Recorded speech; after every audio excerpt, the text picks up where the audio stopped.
வணக்கம். இந்த உரையாடலுக்கு உங்கள வரவேற்கிறோம். நம்ம கிட்ட இருக்கிற குறிப்புகள், கட்டுரைகள் எல்லாம் வச்சு இன்னைக்கு கேமராவோட அந்த பெரிய பரிணாம வளர்ச்சியும், இப்போ இருக்கிற கேமராக்கள பத்தியும் கொஞ்சம் ஆழமா பார்க்கலாம். ஆமா, எப்படி ஒரு சிம்பிள் 2 அறை ஐடியால இருந்து இப்போ நம்ம கையில இருக்கிற இந்த ஏஐ பவர்டு கேமரா வரைக்கும் வந்துச்சுன்னு பார்க்கிறது தான் நம்ம நோக்கம். குறிப்பா சொல்லணும்னா digital camera, DSLR, mobile camera இதுல உங்களுக்கு எது பெஸ்ட்னு முடிவு பண்ண இந்த பேச்சு உதவும்னு நினைக்கிறேன். சரி, ஆரம்பிக்கலாமா? முதல் புள்ளி ரொம்ப இன்ட்ரெஸ்டிங். கேமரா ஒப்ஸ்க்யூரா. அந்த காலத்துல, அதாவது கிமு 5ஆம் நூற்றாண்டிலேயே கேமரா ஒப்ஸ்க்யூரான்னு ஒன்னு இருந்திருக்கு. ஒரு இருட்டு பெட்டியில சின்ன ஓட்ட வழியா வெளிச்சம் வந்து வெளியே இருக்கிற காட்சி தலகிழா தெரியும். உங்க குறிப்புகள்ல இருக்கிற மாதிரி அரபு அறிஞர் அல் ஹசன் தான் இத கிபி 1000ல விளக்கியிருக்காரு. இருக்கிற எல்லா கேமராவுக்கும் பேஸ். அந்த லைட் ஒரு பாயிண்ட் வழியா போக விட்டு ஒரு இமேஜ் கிரியேட் பண்றது. ரொம்ப சிம்பிள் ஆனா பவர்ஃபுல் தத்துவம். முதல் போட்டோ அது ஜோசப் நீசிஃபோர் நீப்ஸ் 1826ல எடுத்தாரு.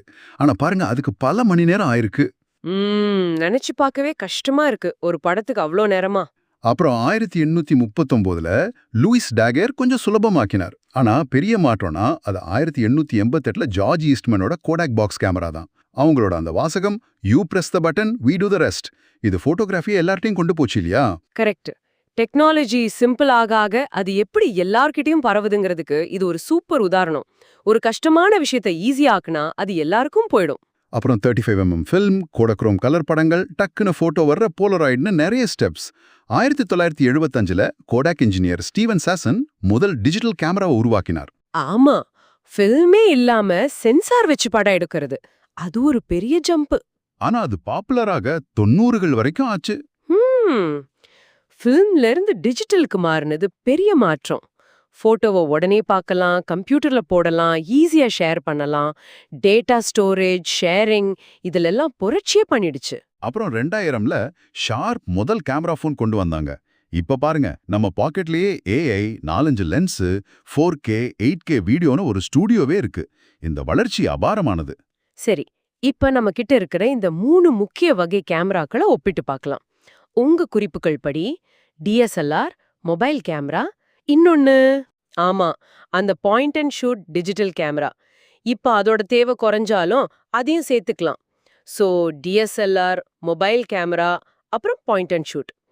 இதுங்களுக்குள்ள முக்கிய வித்தியாசம் பார்த்தீங்கன்னா, உங்க குறிப்புகள் சொல்ற மாதிரி சென்சார் சைஸு, லென்ஸ் மாற்ற முடியுமா, மேனுவல் கண்ட்ரோல் பண்ணலாமா, படத்தோட தரம், அப்புறம் எடுத்துட்டு போறதுக்கு எவ்வளோ சுலபம், போர்ட்டபிலிட்டி, இதெல்லாம் தான். சரி, இந்த சென்சார் சைஸ் பத்தி சொல்றீங்களே, அது பிராக்டிக்கலா எப்படி ஒரு வித்தியாசத்தை கொடுக்குது? குறிப்பா வெளிச்சம் கம்மியா இருக்கிறப்போ இல்லனா பின்னணிய மங்களாக்குறதுல? நல்ல கேள்வி. பெரிய சென்சார், அதாவது டிஎஸ்எல்ஆர் இல்லனா மிரர்லெஸ் கேமரால இருக்கிற மாதிரி, அது நிறைய லைட்டை உள்ள வாங்கும். அதனால வெளிச்சம் கம்மியா இருக்கிற இடத்துல கூட நல்ல தெளிவான நாய்ஸ் இல்லாத படம் கிடைக்கும். அது மட்டும் இல்லாம அந்த நேச்சுரலான டெப்த் ஆஃப் ஃபீல்ட், அதாவது பின்னணிய அழகா மங்களாக்குற திறனும் அதுக்கு அதிகம். ஓஹோ.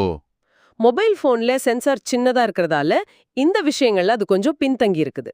அப்போ டிஎஸ்எல்ஆர் கேமராக்கள் பெரிய சென்சார், லென்ஸ் மாத்திர வசதி, ஃபுல் மேனுவல் கண்ட்ரோல், இதனால ப்ரொஃபஷனல் யூஸுக்கும் ஆர்டிஸ்டிக் போட்டோகிராஃபிக்கும் இன்னும் பெஸ்ட் சாய்ஸ்னு சொல்லலாமா? ஆமா, நிச்சயமா. குறிப்பா ரா ஃபார்மேட்ல எடுக்கிறப்போ கிடைக்கிற அந்த எடிட்டிங் ஃபிளெக்சிபிலிட்டி ரொம்ப அதிகம். சரி, ஆனா மொபைல் கேமராக்களோட பவரையும் நம்ம குறைச்சு சொல்ல முடியாது. ரொம்ப ஹேண்டியா இருக்கு. உங்க குறிப்புகள்ல கம்ப்யூட்டேஷனல் போட்டோகிராஃபி பத்தி சொல்லியிருக்கீங்க. அது என்ன பண்ணுது? மொபைல் ஏஐ எப்படி அந்த சின்ன சென்சாரோட குறைகளை சரி பண்ணுது? கம்ப்யூட்டேஷனல் போட்டோகிராஃபினா சிம்பிளா சொன்னா சாஃப்ட்வேர் மூலமா படத்தை மெருகேத்துறது. உதாரணத்துக்கு நைட் மோட்ல பல படங்களை எடுத்து ஒன்னா சேர்த்து வெளிச்சமான படமா தர்றது. அதே மாதிரி போர்ட்ரேட் மோட்ல பேக்ரவுண்ட சாஃப்ட்வேரே பிளர் பண்றது.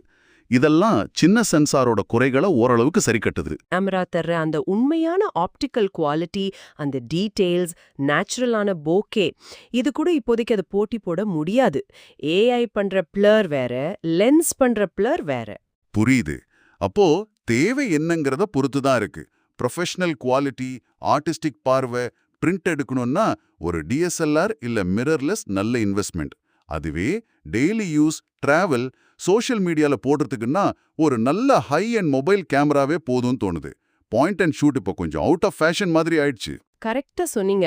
உங்க பட்ஜெட், போட்டோகிராஃபில உங்க ஆர்வம், மேனுவல் கண்ட்ரோல் கத்துக்க ஆசையா, வீடியோ எவ்வளவு முக்கியம், கேமராவை தூக்கிட்டு போறது பிரச்சனையா இல்லையா, இதெல்லாம் யோசிச்சு தான் முடிவு பண்ணணும். இந்த கேமராக்களோட பயணம் ஒரு இருட்டு ரூம்ல ஆரம்பிச்சு இப்போ நம்ம கையில இருக்கிற இந்த ஏஐ பவர்ட் கேமரா வரைக்கும் நிஜமாவே ஆச்சரியமா இருக்குல்ல?